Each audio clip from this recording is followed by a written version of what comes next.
Louange est à Allah, le Seigneur des mondes, et que Allah élève davantage les degrés du prophète Muhammad. L'eau se classe en plusieurs sortes, parmi lesquelles il y a, premièrement, l'eau purificatrice, tahour, c'est-à-dire pure et purificatrice. Deuxièmement, l'eau pure non purificatrice.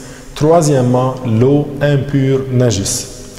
L'eau purificatrice, c'est l'eau pure et capable de purifier autre chose qu'elle, c'est-à-dire qu'on peut l'utiliser pour faire le ghusl et le wudu, ainsi que pour éliminer la najasa, c'est-à-dire les substances impures selon la loi de l'islam.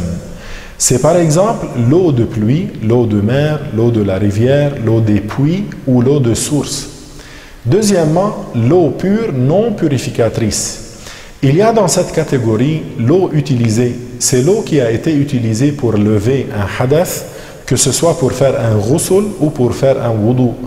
Cette eau est pure, non purificatrice, c'est-à-dire que si on collecte cette eau, on ne pourra pas l'utiliser pour le ghusl, le wudu ou pour éliminer une najasa, sauf si l'eau est en grande quantité.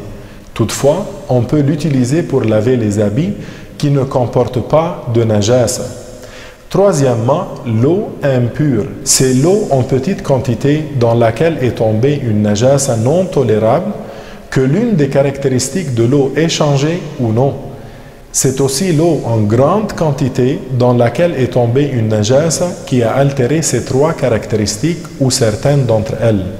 Mais si ces caractéristiques ne sont pas altérées, elle n'est pas devenue impure najis.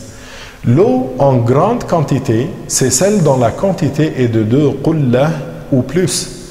Les 2 qullah valent environ 194 litres. Tandis que l'eau en petite quantité, c'est celle dont la quantité est inférieure à 2 qullah.